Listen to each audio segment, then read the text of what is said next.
stay home. There is no way that they should be driving on these roads. It's just too bad out. The blizzard of '93, how much time do you have? I mean, I remember so much of it. That's what's kind of incredible about it. It was one of those storms that everybody knew was coming, so the community was able to prepare. Good evening. The big story tonight, blizzard warning. Wayne says we are not likely to dodge this one. And it is really, really going to wind up into the one of more powerful storms we have seen in 50 or 100 years. Really, my most specific memory is really what was going on here in the building here at the TV station, where many of us stayed virtually around the clock on that weekend of the storm. I have certainly seen my share of whiteouts in central New York, but I have never seen anything like this before. The wind is whipping, and the visibility, I'd say right now, is 20, 30 yards We max. felt the building rumble a little bit here, and I'm sure you're feeling it at your home, too. Thunder and lightning reported throughout central New York, and Wayne Mahara just told me it's largely because of the pressure dropping outside. There were people sleeping in corners. There were people showering down in our one shower in the building. We actually had a couple of rooms at a hotel that was down the street that I recall going to for about 2 hours to kind of like a quick nap, kind of regroup and come back and go back to work. So it was truly an around-the-clock team effort and just some great work that those of us who worked that weekend will never forget it. I was supposed to go back to Rochester, but they closed the thruway down, and most of the roads are shut down, so kind of stranded for a while.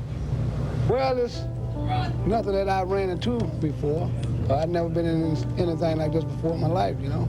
I remember going to just down the street. You couldn't go that far. That was one thing about covering the news in the middle of the storm on that Sunday late morning and going down the street with the photographer, Rick Masadi, and the two of us found a guy who was trying to start to dig out his driveway. And it was one of those things where, you know, he's 6 feet tall, but the piles are already taller than him, and he's working with his shovel and hoping maybe a plow would come by to help him out. But it was just really quite overwhelming in that immediate piece of just how much snow there was. We were fortunate. This was mostly a weekend storm, wasn't a weekday storm, and it wasn't in the middle of the winter where that snow was going to stick around for a long time. So the impact was very significant, very memorable, but relatively short-lasting in terms of how long we had to deal with that snow on the ground.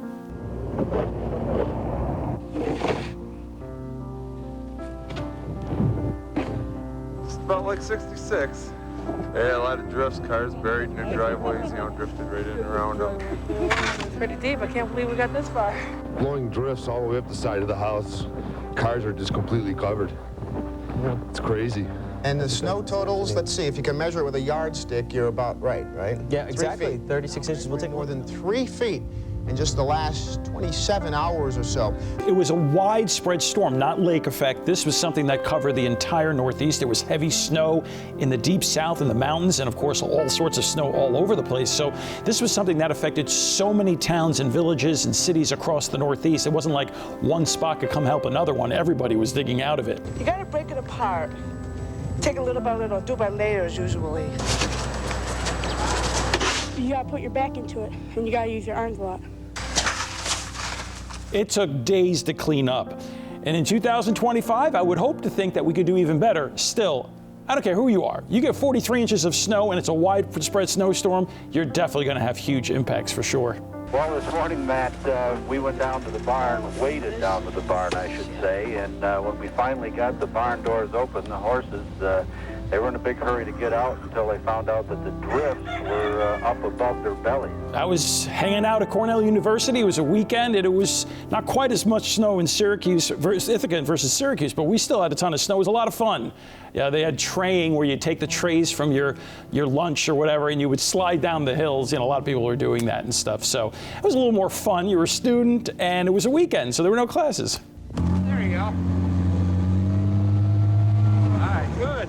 They had to deflate the carrier dome to keep it from ripping to shreds from the weight of the snow on top of it. That was one thing that was very unusual and really quite historic for our community. And then the other half of the SU story was the Big East basketball tournament being played in New York City at that time. Our Dave Ryan was the sports reporter, and he's got great stories about slushing through Manhattan with the gear and having, you know, snow up to his ankles or knees just to try to get where he had to go. But then Coach Boeheim, in quintessential quintessential Central New York spirit really typified how we view snow as just part of everyday life. And down in New York City, it brought everything to a halt. He was pretty colorful in describing how that happened.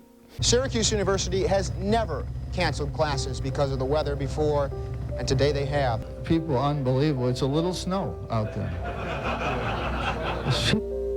We called it the storm of the century, and it turns out we were right. It was something that those of us who are on TV broadcasting will never forget, and the same is true for our entire community. I think out of all the things people say to me on the streets about the news, watching me over the years, this still is right at the top of the list. People will remind me that during the blizzard of '93, they watched me all weekend long.